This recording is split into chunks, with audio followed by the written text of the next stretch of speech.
Best প্যারেন্টিংয়ের একটা side বলি। দেখেন, আপনি মা বা বাবা, আপনার সন্তান আপনাকে সবচেয়ে বেশি কাছে পায়, আর কাউকে না। আপনার চরিত্রের সবচেয়ে ভালো দিক হোক বা খারাপ দিক হোক, সেটা কিন্তু সর্বপ্রথম আপনার সন্তানের চোখেই পড়বে।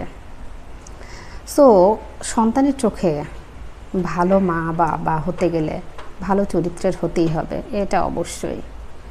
ভালো বাবা মা হওয়ার ক্ষেত্রে ভালো চরিত্রের হওয়াটা জরুরি। চরিত্র ভালো রাখার জন্য আপনি কী করতে পারেন?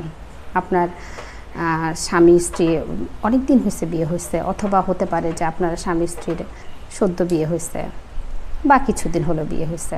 সবারই সবার প্রতি অনেস্ট থাকা প্রয়োজন। এই অনেস্টি আপনার সন্তানকেও কিন্তু চরিত্রবান করে তুলবে। আপনার চরিত্র দেখেই সে শিখবে, কারণ সে সবচেয়ে বেশি আপনার কাছে থাকে এবং আপনার কাছ থেকেই কিন্তু চারিত্রিক ব্যাপারগুলো সে শিখবে।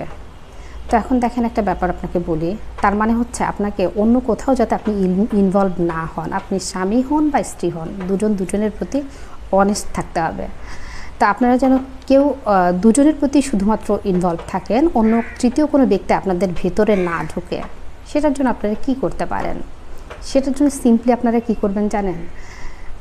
প্রেম করার সময় প্রেমিক প্রেমিকেরা যেভাবে দুজনকে অনুভব করার চেষ্টা করে, যে কাজগুলো করে তারা, ঠিক সেগুলো করেন। এগুলো কিন্তু করা কিন্তু আহামরি কেউ।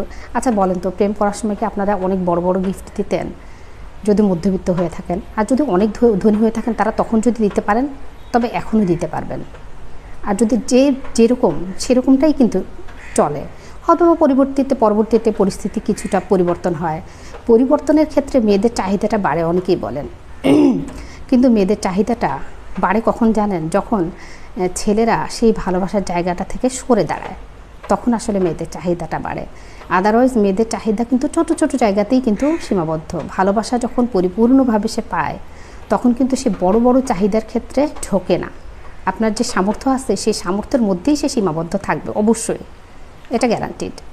এখন আপনি যদি তাকে সময় না দেন, তার প্রতি কেয়ারফুল না হন, তাকে সেই লুতুপুতু ভালোবাসাটা না দেখান। লুতুপুতু ভালোবাসতে আসলে অনেক কিছু লাগে না। আপনার বাহির থেকে এসে সুন্দর করে হাসি মুখে একটা কথা, পাশাপাশি যখন বসে আছেন দুজনের হাত ধরে থাকা, এই জিনিসগুলো খারাপ কিছু না। এগুলো বাবা মার সামনে, আত্মীয় স্বজনের সামনে, ইভেন আপনার সন্তানদের সামনে রেগুলার করেন। এগুলো ভালো অভ্যেস, এবং এতে আপনারা দুজনকে অলওয়েজ ফিল করতে পারবেন। অলওয়েজ যখন দুজনকে ফিল করবেন, তখন কিন্তু তৃতীয় পক্ষ ঢোকার কোনো সুযোগ থাকবে না।